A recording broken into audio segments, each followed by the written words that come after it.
Good afternoon students. I hope सभी को मेरी वॉइस आ रही होगी। सभी लोग मुझे सुन पा रहे होंगे। Yes sir. ओके, तो देखिए क्लास आज हम लोग शुरू करते हैं process of manufacture of concrete. यानी कि हम लोग कौन कौन से प्रोसेस करते हैं कि जब हमें एक कंक्रीट की मैन्युफैक्चरिंग करनी हो। Right from the batching to the curing, यानी कि बैचिंग यानी कि जहाँ पे हम लोग मटेरियल का सिलेक्शन करते हैं, और क्यूरिंग जहाँ पे हम लोग स्ट्रेंथ प्रोवाइड करते हैं by applying water to concrete, जिससे कि हीट ऑफ हाइड्रेशन है। तो इन सारे प्रोसेसेस के बीच में जितने प्रोसेस आते हैं, जैसे कि मिक्सिंग हो गया, ट्रांसपोर्टिंग हो गया, प्लेसिंग हो गया, कॉम्पैक्टिंग हो गया, ये सारे प्रोसेसेस को हम लोग इसमें डिस्कस करेंगे कि कितने टाइप्स ऑफ प्रोसेस होते हैं for the manufacturing of concrete. तो कंक्रीट जो होती है वो डेफिनेटली जो बहुत सारे स्टेजेस होते हैं इसमें, जैसे कि आप स्क्रीन पे देख पा रहे होंगे दैट बैचिंग होती है, मिक्सिंग होती है, ट्रांसपोर्टिंग होती है, प्लेसिंग होती है, कॉम्पैक्टिंग होती है, क्यूरिंग होती है। तो ये अलग अलग प्रोसेसेस हैं जिससे आप कोई भी कंक्रीट प्रिपेयर कर सकते हो, किसी भी ग्रेड की कंक्रीट प्रिपेयर कर सकते हो, चाहे वो M10 हो, M20 हो, M25 हो। कोई भी कंक्रीट आप प्रिपेयर कर सकते हो और उसको आप अपनी कॉलम, बीम, स्लैब वगैरह में यूज़ कर सकते हो। तो सबसे पहला प्रोसेस है, जैसे कि आप देख रहे हैं स्क्रीन पे, it is the batching process. तो batching is generally the measurement of materials for making concrete. ठीक है, हमें पता है कि कंक्रीट बनाने के लिए हमें सीमेंट की रिक्वायरमेंट रहती है, फाइन एग्रीगेट्स की रिक्वायरमेंट रहती है, हमें कोर्स एग्रीगेट्स की रिक्वायरमेंट रहती है और वाटर की रिक्वायरमेंट होती है। तो batching is the process of measurement of material, यानी कि कितनी मात्रा में हमें इन मटेरियल्स को लेना है, इसको हम लोग बोलते हैं बैचिंग प्रोसेस। तो जनरली इसको हम लोग दो मेथड से करते हैं। एक तो होता है वॉल्यूम बैचिंग और दूसरा होता है वेव बैचिंग। वॉल्यूम बैचिंग में क्या होता है कि वॉल्यूम बैचिंग, अब तो ये बहुत ही ज़्यादा ऑब्सोलीट मेथड हो गया है, कोई इसको यूज़ नहीं करता है। आज के दौर में हम लोग वे बैचिंग करते हैं। वॉल्यूम बैचिंग में क्या होता है, हम लोग जो मटेरियल्स होते हैं उनको हम लोग मेजर करते हैं विद द बाय वॉल्यूम। ठीक है, जो भी हमें मटेरियल को कंक्रीट में लगाना है उसको हम लोग मेजर करते हैं बाय वॉल्यूम। और लेकिन क्या होता है वॉल्यूम में, हमें क्योंकि पता है कि अगर मान लो हमने एक मॉइस्ट सैंड ले ली, मॉइस्ट सैंड यानी कि एक वेट सैंड ले ली, तो हमें पता है कि उसका वॉल्यूम जो होगा वो कम होगा in comparison to a dry volume. ठीक है, एक मॉइस्ट सैंड का वॉल्यूम जो है वो कम होगा in comparison to dry volume. तो क्या होगा, ये एक सही से मेजरमेंट नहीं होगा, उसका वेट कम आएगा, तो ये एक प्रॉपर मेजरमेंट प्रोसेस नहीं है। लेकिन क्योंकि ये एक वॉल्यूम बैचिंग ऑब्सोलीट हम लोग करते आ रहे हैं, तो इसलिए इसमें ये मेथड दिया हुआ है।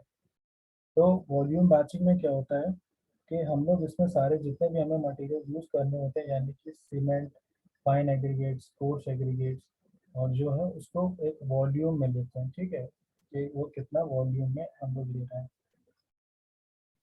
और जितनी भी सीमेंट होती है इस प्रोसेस में वो हम लोग बाय वेट लेते हैं, कि हमें पता है कि एक सीमेंट बैग का कितना वेट होता है।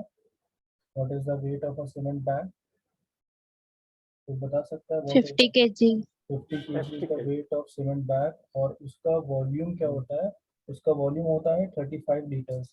ठीक है, volume of one cement bag is taken as 35 litres. ठीक, एक सीमेंट बैग का कितना वॉल्यूम होगा, 35 लीटर। तो इसी तरह हम लोग सारे डिफरेंट मटेरियल्स को बाय वॉल्यूम हम लोग लेते हैं। जो नेक्स्ट मेथड होता है इसमें होता है वे बैचिंग। अब वे बैचिंग नाम से पता चल रहा है कि इसमें हम लोग जितने मटेरियल्स होते हैं उनको बाय वेट लेते हैं। ठीक है, बाय वेट हम लोग सारे मटेरियल्स लेते हैं। वे बैचिंग में क्या होता है, अगर हम आप वे बैचिंग कर रहे हैं तो इससे क्या क्या चीज़ें होती हैं। एक तो इससे आपकी एक्यूरेसी मेंटेन रहती है। एक्यूरेसी इन द सेंस कि आपने जितना मटेरियल लिया है वो एक्यूरेट है। जैसे कि M20 में कितना हमें सीमेंट की रिक्वायरमेंट होगी, जो भी आप मिक्स डिज़ाइन से आप निकालेंगे कितना आपको लेना है, उसमें एक्यूरेसी आ जाएगी। दूसरा क्या होगा, फ्लेक्सिबिलिटी और सिंप्लिसिटी हो जाएगी। सिंप्लिसिटी इन द सेंस कि आपको सिर्फ मटेरियल लेना है, वेट करना है वेइंग मशीन से, और उसको आप अपने एग्रीगेट में और उसको कंक्रीट बनाने में यूज़ कर सकते हैं। तो वेव बैचिंग हो गया और एक था वॉल्यूम बैचिंग। ये दो मेथड है जिनसे हम लोग बैचिंग प्रोसेस करते हैं, यानी कि कंक्रीट को हम लोग measurement of materials for making concrete, यानी कि कौन कितने मटेरियल कितनी क्वांटिटी में लग रहा है, that is called as the batching process. फिर नेक्स्ट प्रोसेस जो है वो है मिक्सिंग। अब आपने मटेरियल को नाप लिया कितने आपकी कंक्रीट में कितना मटेरियल लगेगा, ठीक है। अब नेक्स्ट प्रोसेस आता है मिक्सिंग। मिक्सिंग नाम से पता चल रहा है कि क्या होता है। मिक्सिंग हम लोग क्यों करते हैं मटेरियल की, एक यूनिफॉर्म कंक्रीट बनाने के लिए, ठीक है। एक यूनिफॉर्म कंक्रीट बनाने के लिए thorough mixing of materials is very important. The mixing should ensure that the mass becomes, कैसा हो जाए मास, होमोजेनस हो जाए, यूनिफॉर्म इन कलर हो जाए और उसकी कंसिस्टेंसी मेंटेन हो जाए। मिक्सिंग प्रोसेस का मेन मकसद ये रहता है कि एक हमें होमोजेनस, यानी कि जिसमें सारे पार्टिकल्स जो हैं वो अच्छे से ग्रेडेड हों, ठीक। होमोजेनस यानी कि प्रॉपर मिक्सिंग हो, यूनिफॉर्म इन कलर हो, जैसा कि एक प्रॉपर कलर होता है कॉन्क्रीट का, वो हमें ऑब्टेन हो और एक प्रॉपर कंसिस्टेंसी मिल जाए। हैंड मिक्सिंग भी हम लोग दो तरह से करते हैं। एक होती है सॉरी, मिक्सिंग जो प्रोसेस होता है वो दो तरह से होती है। एक होता है हैंड मिक्सिंग और जो नेक्स्ट होता है वो होता है मशीन मिक्सिंग। तो हैंड मिक्सिंग में क्या करते हैं, जैसे कि नाम से पता चल रहा है कि जब हमारे स्मॉल वर्क्स के लिए करना है, जैसे कि आपको वॉल में कंक्रीटिंग करनी है, ठीक है, आपको वॉल में या बहुत ही दो वैल्यू का कंस्ट्रक्शन करना है, लो क्वालिटी कंस्ट्रक्शन करना है, उसके लिए आप हैंड मिक्सिंग कर सकते हैं, ठीक है। ये यानी कि जो अनइम्पॉर्टेंट कंक्रीट वर्क्स होते हैं for that we can use hand mixing. तो इसमें क्या होता है,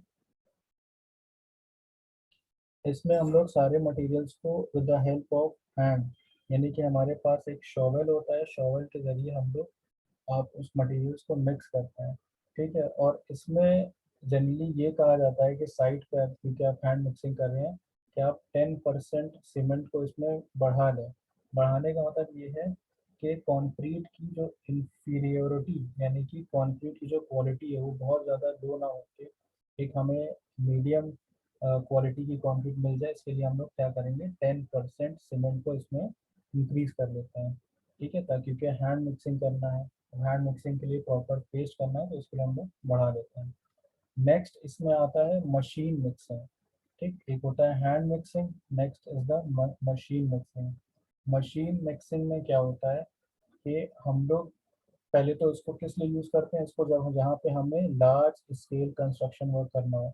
लार्ज स्केल कंस्ट्रक्शन वर्क यानी कि आपको कहीं स्लैब की डिज़ाइनिंग करनी है, ठीक, आपको कहीं कॉलम की डिज़ाइनिंग करनी है। अब क्योंकि slab and column are the most important aspect in construction, यानी कि जितना भी लोड आता है कोई भी कंस्ट्रक्शन का तो वो स्लैब पे आएगा या तो फिर उसके कॉलम पे आएगा। तो उसके लिए हम लोग क्या करते हैं, मशीन मिक्सिंग कंक्रीटिंग यूज़ करते हैं। और जैसे कि हम लोग आरसीसी का वर्क करते हैं उसमें भी हम लोग इसको मशीन मिक्सिंग कंक्रीट करते हैं। मिक्सिंग के लिए हम लोग इसके लिए दो टाइप्स ऑफ हम लोग मिक्सर्स यूज़ करते हैं। एक होता है बैच मिक्सर, दूसरा होता है कंटिन्यूस मिक्सर। देखो बैच मिक्सर में क्या होता है कि बैच बाय बैच हमारी कंक्रीट जो है वो बनती है, फिर वो जहाँ पे यूज़ करना है वहाँ पे भेज दी जाती है। और दूसरा मिक्सर होता है कंटिन्यूस मिक्सर। कंटिन्यूस मिक्सर में क्या होता है कि आपने एक बार मिक्सर को चालू कर दिया, फिर आप उसमें वेट करके मटेरियल को ऐड करते रहेंगे, वो कंक्रीट जब तक कि चाहिए वो कंटिन्यूसली बनती रहेगी, ठीक है। जब तक कि आपको कंक्रीट चाहिए, रेगुलर प्रोसेस होता रहेगा उसमें, जब तक ये कंक्रीट चाहिए वो बनती रहेगी। तो दो तरह के मिक्सर्स होते हैं, एक होता है बैच मिक्सर, दूसरा is the continuous mixer. Batch batch mixers जो होते हैं वो कंक्रीट बैच बाय बैच बनाते हैं, ठीक, विद इन टाइम इंटरवल। और कंटिन्यूस मिक्सर्स जो होते हैं वो कंटिन्यूसली विदाउट स्टॉपेज, ठीक है। जब तक कि आपका प्लांट जो है जहाँ पे जो कंक्रीट के जो मैन्युफैक्चरिंग प्लांट्स होते हैं, जब तक कि आप उसमें टाइम लिमिट पुट करोगे, जब तक के जो टाइम लिमिट खत्म नहीं होगी तब तक कि आपकी कंक्रीट प्रिपेयर होती रहती है लगातार, ठीक है, कंटिन्यूसली। और आपने देखे होंगे कि मिक्सर भी हमारे दो तरह के कई तरह के होते हैं। एक होता है टिल्टिंग मिक्सर होता है, एक नॉन टिल्टिंग मिक्सर होता है, रिवर्सिंग और फोर्स एक्शन मिक्सर होता है। आप सभी ने देखा होगा कंस्ट्रक्शन साइट पे जो रोटेटिंग ड्रम होता है, सभी ने देखा है, वो मिक्सर कहलाता है। कंक्रीट बनाने के लिए हम लोग यूज़ करते हैं। आपने देखा होगा जिसमें सारे सब लोग, जब भी आपकी कहीं स्लैब की डिजाइनिंग हो रही है कंस्ट्रक्शन में, तो आप देखते होंगे कि एक रोटेटिंग ड्रम होता है। ठीक, उसमें जितने भी लेबर्स होते हैं उसमें सारे मटेरियल्स ऐड करते हैं और कंक्रीट हमारी प्रिपेयर होती रहती है। कंक्रीट हमारी रेगुलरली प्रिपेयर होती रहती है उसमें। तो उसमें फ़ायदा ये रहता है कि आपकी कंक्रीट प्रॉपरली मिक्स हो जाती है, एक होमोजेनस कंक्रीट आपको मिलेगी, और जो कंक्रीट का कलर होगा वो यूनिफॉर्म होता है, कंसिस्टेंट कंक्रीट आपको मिल जाती है ना। मशीन मिक्सिंग प्रोसेस यानी कि कंटिन्यूस मिक्सिंग, और जितने भी हमारे ड्रॉबैक्स होते हैं यानी कि ब्लीडिंग, सेग्रीगेशन, ये सारे भी कम हो जाते हैं उससे। सेग्रीगेशन नहीं होगा उससे, यानी कि सेपरेशन ऑफ पार्टिकल्स नहीं होंगे। सारी चीज़ें हम लोग डिस्कस कर चुके हैं। अभी तो हम लोग सिर्फ प्रोसेस ऑफ मैन्युफैक्चरिंग यानी क्या क्या चीज़ें हम लोग यूज़ करते हैं for the manufacturing of concrete, वो सारी चीज़ें डिस्कस कर रहे हैं। मिक्सिंग हो गया। मिक्सिंग के बाद क्या आता है कि आपको कितना टाइम देना है, यानी कि अब ऐसा तो है नहीं कि आपने एक बार मटेरियल को, जो ड्रम होता है, जो मिक्सर होता है, उसमें पुट कर दिया। अब ये भी तो पता होना चाहिए कि उसकी क्या क्या कितने टाइम से वो रोटेट करता है। ठीक है, तो जो हमारा मिक्सर होता है वो 1 मिनट में 15 से 20 रेवोल्यूशंस लेता है। ठीक है, जो हमारा कंक्रीट का मिक्सर होता है वो 1 मिनट में 15 से 20 रेवोल्यूशंस वो लगाता है। ठीक, और प्रॉपर मिक्सिंग के लिए ये ज़रूरी है कि 25 से 30 रेवोल्यूशंस हो जाए। ठीक है, 25 से 30 रेवोल्यूशंस हो जाए तो आपको ये माना जाएगा कि हमारी कंक्रीट है वेल मिक्स्ड कंक्रीट है। ठीक, एक होमोजेनस कंक्रीट है। तो ये ज़रूरी है कि आपकी कंक्रीट अच्छे से मिक्सअप हो जाए। तो ये था मिक्सिंग। मिक्सिंग फिर से क्या होता, मैं रिपीट कर दे रहा हूँ, मिक्सिंग क्या होता है कि एक mixing of materials for the production of uniform concrete. एक यूनिफॉर्म कंक्रीट बनाने के लिए हम लोग क्या करेंगे, मिक्सिंग प्रोसेस का यूज़ करेंगे। और इसमें जो मटेरियल आपकी निकलती है वो कैसी निकलती है, होमोजेनस, यूनिफॉर्म इन कलर और कंसिस्टेंट कंक्रीट। इसके दो प्रोसेस होते हैं, एक होता है हैंड मिक्सिंग, एक मशीन मिक्सिंग। हैंड मिक्सिंग में क्या करते हैं हम लोग, for small scale construction work लिए करते हैं, जिसमें हम लोग 10% सीमेंट को बढ़ा लेते हैं, ऐड ऑन कर लेते हैं, ताकि हमारी एक मीडियम क्वालिटी की कंक्रीट हमें मिल जाए। सेकेंड होता है मशीन मिक्सिंग। मशीन मिक्सिंग में क्या होता है, मशीन मिक्सिंग हम लोग लार्ज कंस्ट्रक्शन वर्क के यूज़ करते हैं। ठीक, इसमें दो तरह के होते हैं, एक होता है बैच मिक्सर, एक होता है कंटिन्यूस मिक्सर। बैच मिक्सिंग में हमारा बैच बाय बैच कंक्रीट बनता है, ठीक, फ्रॉम टाइम टू टाइम। और कंटिन्यूस मिक्सर में नाम से पता चल रहा है कि उसमें कंटिन्यूसली कंक्रीट आपकी प्रिपेयर होती रहती है without stoppage till such till the time when the plant is working. ठीक है, जब तक कि आपके प्लांट वर्किंग कंडीशन में, तब तक कि उसमें कंक्रीट लगातार बनती रहती है।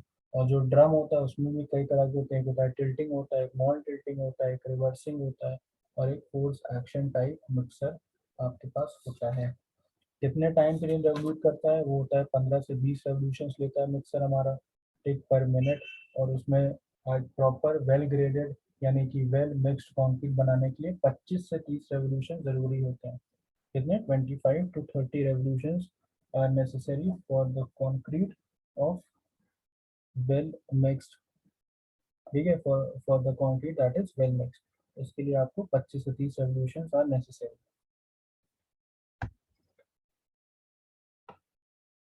नेक्स्ट आता है ट्रांसपोर्टिंग। अब आपने बैचिंग कर ली, ठीक, बैचिंग करने के बाद क्या हो गया, आपने मिक्सिंग कर ली, अब आपकी कंक्रीट प्रिपेयर हो गई। ठीक है, अब आपकी कंक्रीट क्या हो गई, प्रिपेयर हो गई। अब बात आती है ट्रांसपोर्टिंग की। ट्रांसपोर्टिंग नाम से पता चल रहा है एक पॉइंट से दूसरे पॉइंट कंक्रीट को पहुंचाना, और ऐसे पहुंचाना कि वो ना ही सेटअप हो जाए और उसकी प्रॉपर्टीज भी रिटेन्ड रहें। ठीक, तो उसके लिए हम लोग क्या करते हैं, ट्रांसपोर्टेशन प्रोसेस करते हैं।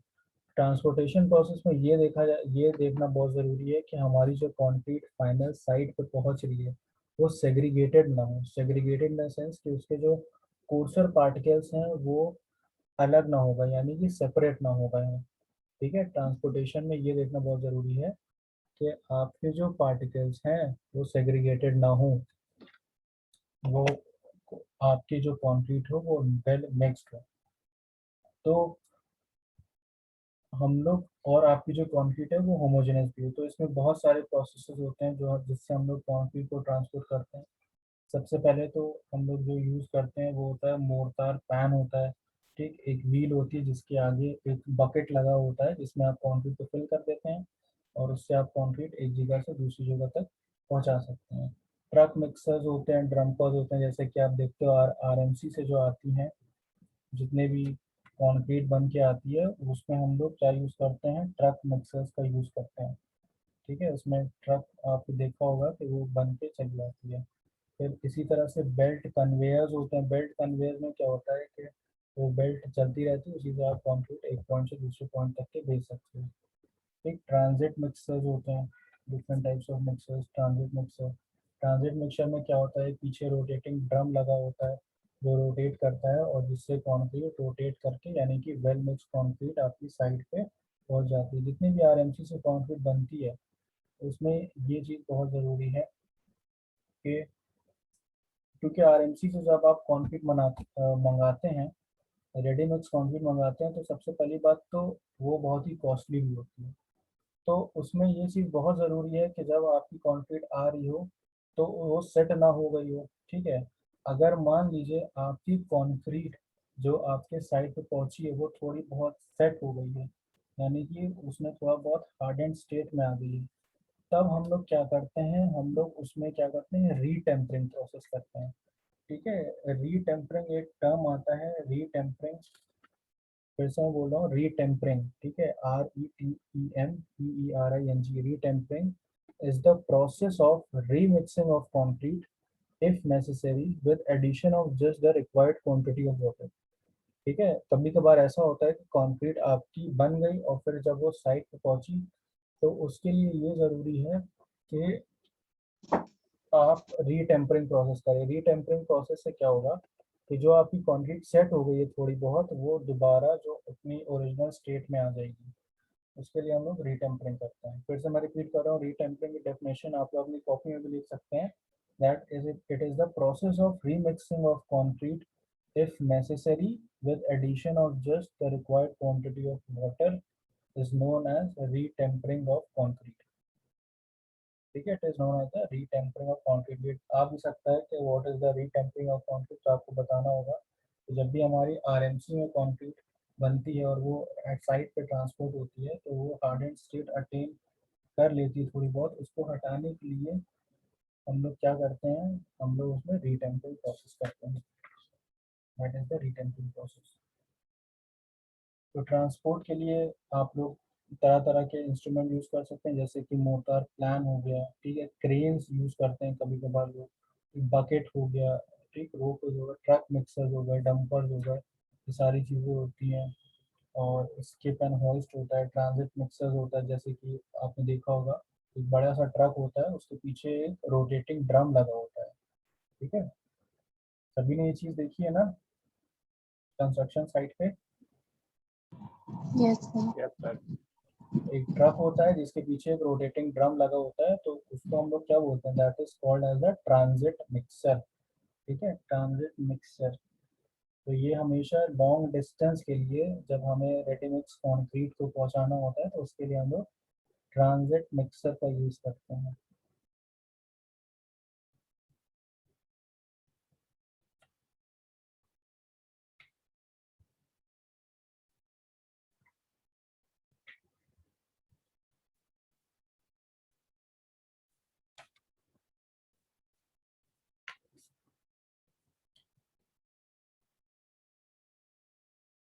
फिर नेक्स्ट स्टेप क्या होता है, प्लेसिंग ऑफ कंक्रीट। ट्रांसपोर्ट कर लिया आपने रेडीमिक्स ट्रांजिट मिक्सर या और सारे इक्विपमेंट से, फिर जो नेक्स्ट प्रोसेस होता है वो होता है प्लेसिंग ऑफ कंक्रीट, यानी कि अब आपको कंक्रीट को प्लेस करना है। तो ज़रूरी है कि कंक्रीट को आप एक प्रॉपरली आप प्लेस करें। तो concrete is to be placed in a good manner, it places without segregation to reach minimum efficiency, maximum efficiency, यानी कि सेग्रीगेशन ना हो उसके लिए हम लोग क्या करेंगे कि कंक्रीट को 1.5 मीटर हाइट से ज़्यादा ऊंचाई से नहीं आपको गिराना है आपके पर्टिकुलर साइट पे, ठीक है, तभी वो कहा जाएगा कि आपकी कंक्रीट वेल प्लेस्ड है। अब देख सकते हैं स्क्रीन पे लिखा हुआ है, it places without segregation to reach maximum efficiency the concrete not to pour over a height of 1.5 metre, यानी कि 1.5 मीटर हाइट से ज़्यादा आपकी कंक्रीट को नहीं आपको प्लेस करना है। ठीक, इससे ज़्यादा होगा तो उसमें क्या होगा, सेग्रीगेशन के चांसेस बढ़ जाएंगे। सेग्रीगेशन अभी मैंने बताया था लास्ट क्लास में कि 3 तरह के सेग्रीगेशन होते हैं। एक सेग्रीगेशन ये, तो इसके जो कोर सेग्रीगेट्स हैं वो सेपरेट होने लगे। नेक्स्ट टाइप ऑफ सेग्रीगेशन वो होता है तो उसका जो सीमेंट पेस्ट है वो सेपरेट होने लगे। थर्ड टाइप ऑफ सेग्रीगेशन क्या होता है, तो उसमें जो वाटर है, ठीक है, जो वाटर है कंक्रीट में वो सेपरेट होने लगे। जब वाटर सेपरेट होता है तो उसको हम लोग ब्लीडिंग भी बोलते हैं, ठीक है, that is called as the bleeding of concrete. तो इसीलिए कंक्रीट वेल प्लेस कहलाई जाती है, ताकि आप जब आप उसे off a height less than 1.5 metre से आप उसको प्लेसिंग कराएं कंक्रीट की।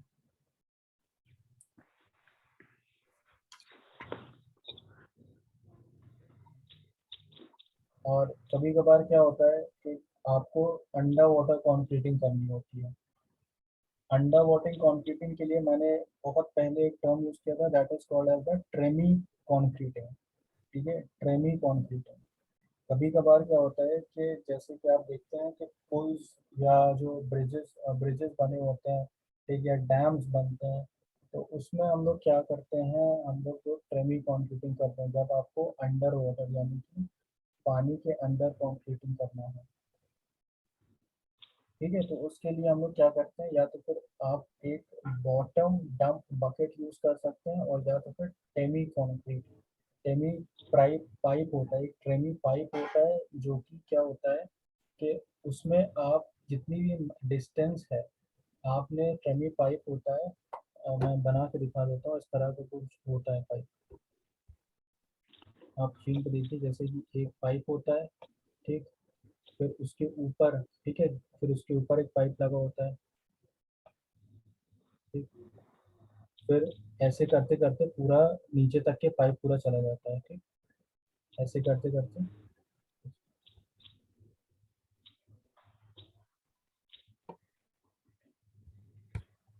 जैसे कि मान लीजिए ये आपकी वाटर की सरफेस है, ठीक, और आपको अंडर वाटर कंक्रीटिंग करनी है। तो अंडर वाटर कंक्रीटिंग के लिए आपके पास एक ट्रेमी पाइप होता है। ट्रेमी पाइप जैसे मान लीजिए ये एक पाइप है, फिर इसके नीचे एक पाइप लगा होता है इस तरह से, फिर इसके नीचे एक पाइप लगा होता है इस तरह से, ठीक, ऐसे करते करते आपके जो पाइप है उसका डायमीटर घटता जाता है। और फिर आप कंक्रीट ऊपर से आप पुट करते हो, तो क्या होता है, जहाँ पे आपको कंक्रीट पहुँचानी है, ठीक है, आप उस पाइप के ज़रिए से आप कंक्रीट सरफेस तक के पहुँचाती हो, और आपकी कंक्रीट जो होती है वो बहुत ही, जिसे कहते हैं कि बहुत जल्दी सेट हो जाती हो जाना चाहिए, क्विक सेटिंग कंक्रीट होना चाहिए, ठीक, यानी जैसे ही वो पानी में जाए और वैसे ही वो सेटअप हो जाए। थोड़ा बहुत चांस रहता है कि सीमेंट पेस्ट क्या होता है, कभी कभार सेट ना हो पाता, सीमेंट पेस्ट बह जाता है, लेकिन सेमी कंक्रीटिंग के जरिए जब तक ये कंक्रीट पूरी तरह नीचे पहुंच ना जाए, तो आप ये कंक्रीटिंग प्रोसेस पूरा करते रहते हो with the help of tremie. Pipes होते हैं जनरली, ठीक, जिसमें एक बड़ा डायमीटर का पाइप होता है, फिर उसके नीचे छोटा डायमीटर का पाइप होता है, फिर उसके नीचे और उससे कम डायमीटर का पाइप होता है, ऐसे करते करते पूरा नीचे तक, यानी कि जो बॉटम सरफेस होता है, बॉटम सरफेस ऑफ द या कह लो या कोई रिवर होती है उसके पूरे बॉटम सरफेस तक पहुंच जाता है, वहाँ पे कंक्रीटिंग कर दी जाती है।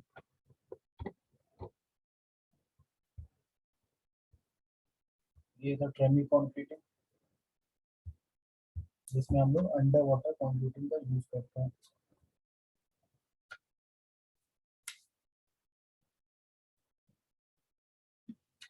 फिर नेक्स्ट जो प्रोसेस है, that is the very important process which is called as curing of concrete.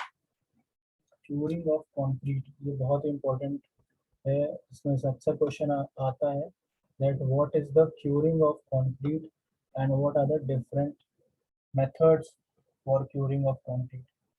तो हमें पता है कि जो हमारी कंक्रीट होती है वो स्ट्रेंथ कब अटेन करेगी? With the hydration of cement particles. ठीक है, जब हाइड्रेशन ऑफ सीमेंट पार्टिकल्स होगा तो हमारी कंक्रीट स्ट्रेंथ अटेन करेगी। और हाइड्रेशन के लिए वाटर की बहुत आवश्यकता है। ठीक है, हाइड्रेशन के लिए जो वाटर है वो बहुत ही इम्पोर्टेंट रोल प्ले करता है। जनरली हमने बताया था कि हमें 0.38, ठीक है, वाटर कंटेंट की रिक्वायरमेंट रहती है। 0.38 of the amount of water content की रिक्वायरमेंट रहती है, जिसमें से 0.23 तो यूज हो जाता है और वाटर सीमेंट रेशियो जो हाइड्रेशन प्रोसेस के लिए 0.23 यूज हो जाता है, और जो 0.15 होता है वो होता है फिलिंग अप द वॉइड्स। ठीक है, 0.38% ऑफ वाटर की रिक्वायरमेंट रहती है टोटल ओवरऑल, जिसमें 0.23 हाइड्रेशन प्रोसेस के यूज करते हैं और 0.15 फॉर फिलिंग द वॉइड्स, यानी कि जो उसमें फोर स्पेसेस होते हैं उनके लिए। तो टोटल कितना 0.38 की रिक्वायरमेंट रहती है। तो क्यूरिंग कुछ नहीं है, क्यूरिंग इसलिए हम लोग कंक्रीट में क्या करें कि उसका हाइड्रेशन प्रोसेस को हम लोग बढ़ा दें। उसके लिए हम लोग क्यूरिंग करते हैं, यानी कि उसमें पानी सप्लाई करते हैं। आपने घरों में देखा होगा कि जब आपकी स्लैब की डिज़ाइनिंग हो जाती है तो क्या करते हैं, जितने भी वो लेबर्स होते हैं वो क्या करते हैं, उसके ऊपर कौन जो वाटर उसके ऊपर फिलअप कर देते हैं। ठीक है, देखा होगा सभी ने ये चीज़। जब आपकी स्लैब की डिज़ाइनिंग हो गई उसमें क्या करते हैं हम लोग, वाटर या तो फिलअप कर देते हैं, ठीक, जिससे उसका हाइड्रेशन प्रोसेस कंटिन्यू। और जब भी कॉलम की डिज़ाइनिंग होती है, मान लीजिए कॉलम की डिज़ाइनिंग होती है, तो उसके चारों तरफ क्या होते हैं कि जो गनी बैग्स होते हैं, गनी बैग्स आप समझते हैं, what are gunny bags? Yes, वो बोरे। हाँ, बोरे। ठीक है, जो बोरे होते हैं उनको, जो पिलर्स होते हैं उनको चारों तरफ से बांध देते हैं, और फिर उसमें क्या करते हैं, उसमें उससे तरी, जैसे कि अगर ले मैन लैंग्वेज में बात करें, उससे जो कॉलम होता है ताकि उसको तरी पहुंचे। ठीक है, ले मैन लैंग्वेज में बात करें ताकि वो वेट सरफेस का है। वेट सरफेस क्यों रहे? ताकि उसका हाइड्रेशन प्रोसेस कंटिन्यू रहे और हाइड्रेशन प्रोसेस जरिए स्ट्रेंथ उसकी बढ़ती जाए। ठीक है, धीरे धीरे उसकी स्ट्रेंथ बढ़ती जाए। तो हाइड्रेशन प्रोसेस इसीलिए करते हैं to keep the concrete moist and warm enough so that hydration of cement can continue. ठीक है, कंक्रीट को आप मॉइस्ट यानी कि वेट रखें और वार्म रखें ताकि उसका जो हाइड्रेशन है, हाइड्रेशन कंटिन्यू रहे, जिससे आपकी जो कंक्रीट की स्ट्रेंथ इंक्रीज करती जाए। क्या करती जाए? कंक्रीट की स्ट्रेंथ इंक्रीज करती जाए। That is called as the curing of concrete. इसमें डिफरेंट टाइप्स ऑफ प्रोसेसेस होते हैं क्यूरिंग ऑफ कंक्रीट में, जैसे कि वाटर क्यूरिंग होती है, मेम्ब्रेन क्यूरिंग होती है, और उसी तरह आपकी जो होती है एप्लीकेशन ऑफ हीट होता है क्यूरिंग प्रोसेस में। ठीक है, हीट के जरिए आप क्यूरिंग कर सकते हैं। और स्टीम क्यूरिंग भी होती है कभी कभार, स्टीम क्यूरिंग जिसे हम लोग बोलते हैं। इलेक्ट्रिकल क्यूरिंग होती है। ठीक है, तो हम लोग अभी नेक्स्ट लेक्चर में water curing, membrane curing, steam curing, electrical curing, ये सारी different types of curing process पढ़ेंगे। तो क्यूरिंग फिर से मैं रिपीट करते हैं, curing is nothing but the application of water to concrete to make the concrete moist and warm enough so that the hydration of cement can continue, यानी कि cement का जो हाइड्रेशन है वो कंटिन्यू रहे। ठीक है, उसके लिए हम लोग हाइड्रेशन प्रोसेस करते हैं। ओके, ये बात समझ में आई क्यूरिंग क्यों करते हैं?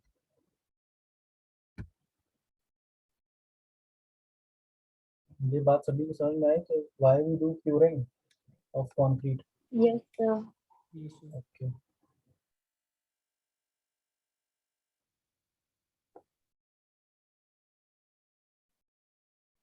ठीक है, तो बाकी हम लोग what are the different types of curing process, क्या क्या हम लोग क्यूरिंग प्रोसेस करते हैं, और नेक्स्ट लेक्चर में डिस्कस करेंगे।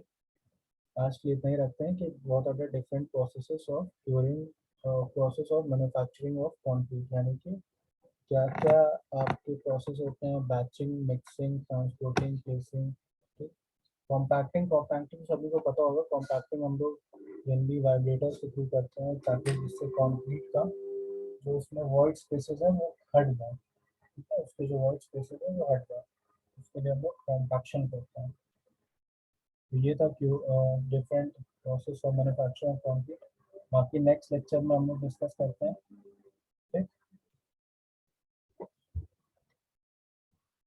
और असाइनमेंट आई होप आप सभी ने दे दिया होगा। कुछ बच्चों के असाइनमेंट आज भी आए हैं मेरे पास।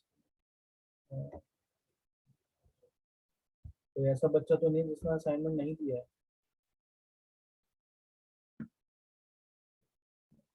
सर अभी दे सकते हैं? दे सकते हैं, दे दीजिए, अगर जल्द से जल्द दे पाए तो सही है। ओम शुक्ला, यस सर, आज दे देंगे। आज की डेट में आप सबमिट कर दीजिएगा असाइनमेंट, ठीक है? ठीक है sir, thank you sir. Okay, okay then, next class में मिलते हैं। Okay, thank you sir. Thank you.